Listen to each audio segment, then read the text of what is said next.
there's a method called awareness watching awareness. The method of awareness watching awareness is in one of the books that I recommend. It's in the book The Most Direct Means to Eternal Bliss, or The Direct Means to Eternal Bliss. They're different editions of the same book. And one of the methods that's recommended is called awareness watching awareness. There's a different way of describing self-inquiry. It's a really nice method in some ways, and it's a very confusing method in other ways. There is clarity given on how to do it in the book, but it's still not as clear as it could be, I don't think, personally. So I'm happy to give some of my tips if you want on how to do the awareness watching awareness method. The awareness watching awareness method is the same essential method as self-inquiry. But the reason I think a lot of people get confused is because of the terminology. The instructions basically are to take your normal everyday awareness, the awareness that you normally have that can see things, that wakes up in the morning, that can see things, that can perceive things, and then turn it around 180 degrees to look at itself. It's a bit like Sri Sadhu Om's method, where we attend to the first person, which is the I. We take our attention, instead of attending to second and third persons, which I call objects, you attend to the first person. In the awareness watching awareness, they say you take your awareness, and instead of attending to objects, things, perceptions, you attend to it just being aware. Now, all these methods have a problem because the subject, which is what you're being asked to pay attention to, you're asked to pay attention to the subject. By definition, you cannot be aware of the subject. You can only be aware of an object. Yeah. So if you place your awareness on the subject and you think, oh, I can see it now, I can see the subject, well, then you can actually say to yourself, no, that's not, whatever you're aware of is not the subject. That's still an object. You are that which is looking. So this can really tie people up in knots.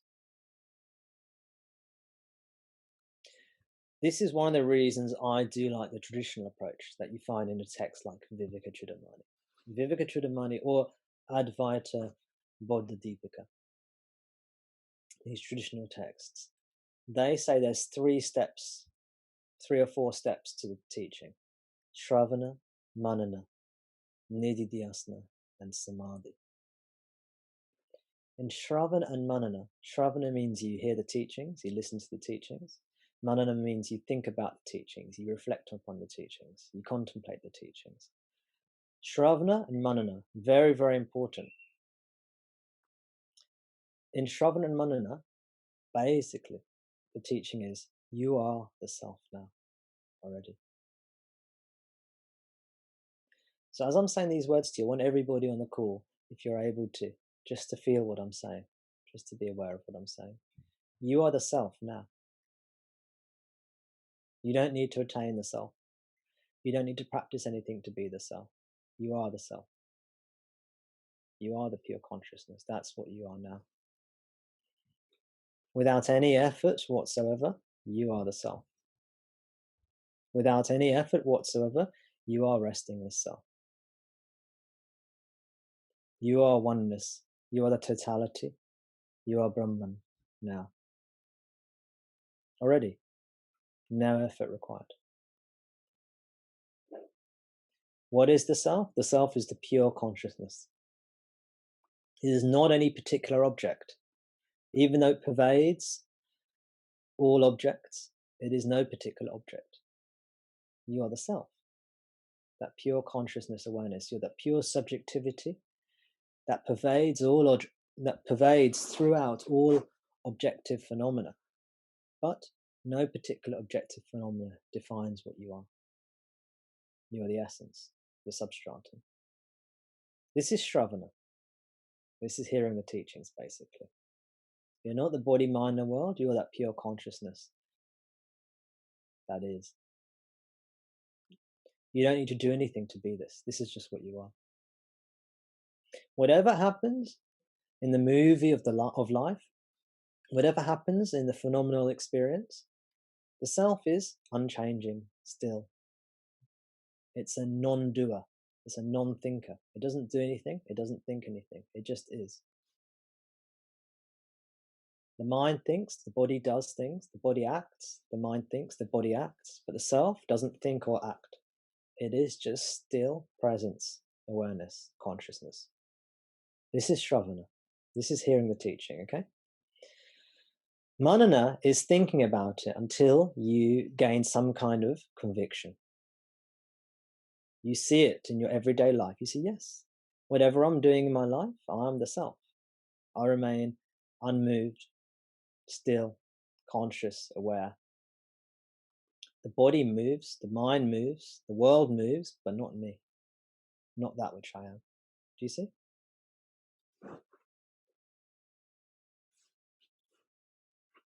So once you get this, once you get a sense of this, you'll hear this teaching. It's very common. This is very common teaching. You know, most non-duality style teachings will teach this. You go to any kind of, they'll teach the same thing in different ways. Shravana Manana. You'll hear the teachings and you'll absorb them, you'll naturally think about them, you'll ask questions until you realize on some level, oh yes, I understand what the teaching's saying. I'm the self. This is all there is. This is perfect as it is. I am that. Whatever it is. However the teaching decides to phrase it. Right now, effortlessly, without doing anything, I am the self. These two aspects of teaching, Shravana and Manana, needs to be drummed in.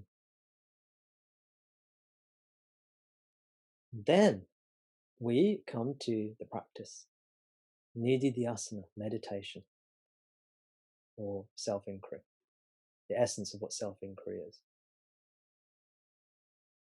I am the self. Then the teaching is, okay, be that self.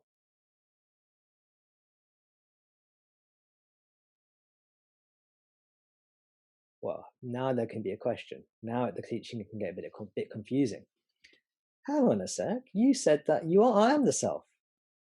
So why do I need to be the self? Because how can I not be the self?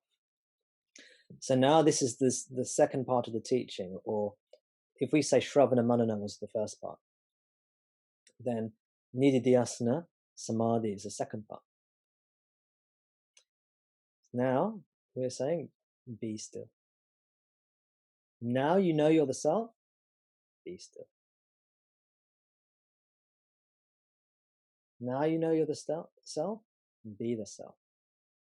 Don't take yourself to be the limited body, mind, entity. Don't act as if you're the limited body, mind, entity. Be still. Be what you are. How does this relate to awareness, watching awareness? How does this relate to Sri Sadhu Om in the path of Sri Ramana part 1, when he says, attend to the first person, not to the second and third persons? Well, if you have knowledge, some kind of understanding or insight, I am the self. When we be still, the awareness recedes, the attention recedes from the objective phenomena, and we're just abiding as what we are, which is pure consciousness, awareness. All we are aware of is awareness. So it's just awareness being awareness. This is clarified in the text, the most direct means to eternal bliss, but it's clarified in one of the later chapters. So it might be missed by some. But for awareness to watch awareness is just awareness being awareness. It means not worrying about these objective phenomena and just being the self. Just being still, having known yourself to be the self. And the self is conceived as being the subject which can never be objectified, and as being a non-doer, a non-thinker. unchanging, infinite, pure consciousness, pure presence, existence, and the nature of happiness. Sat Chit Ananda.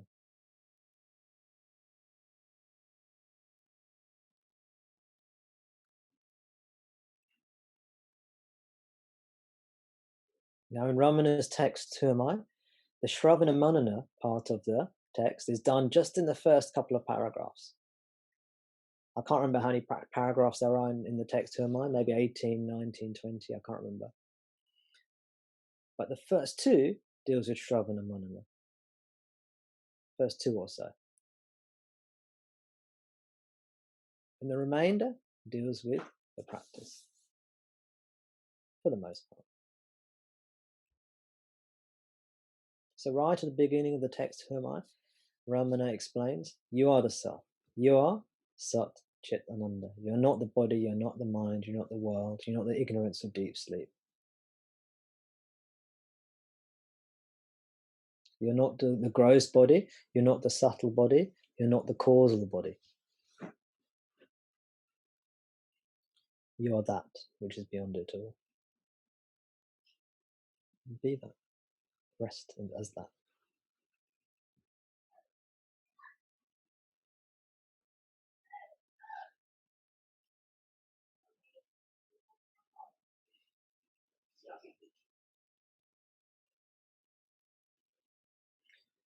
Maria, does that help you in any way? Oh, the sound quality is really bad, Maria. I couldn't hear you that well. I heard you say that you're objectifying the awareness, yeah? And that's the problem with the teaching. There's a problem with almost every way the teaching is expressed. But yeah, the point is not to objectify awareness. It's to realize the awareness is you. That's why it's called. This is one of the problems of calling it the awareness watching awareness method, is that it sounds like your awareness is watching some other awareness or something. But the reason it's called the self in Vedanta is because they want it to be really clear that it's you. So you are that. So you are that awareness. So be that awareness.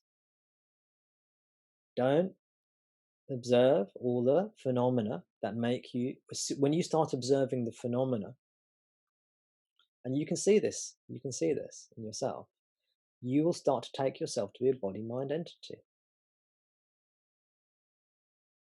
But when you let that go and you rest as awareness, as what you are, then you'll lose the I am the body-mind identity.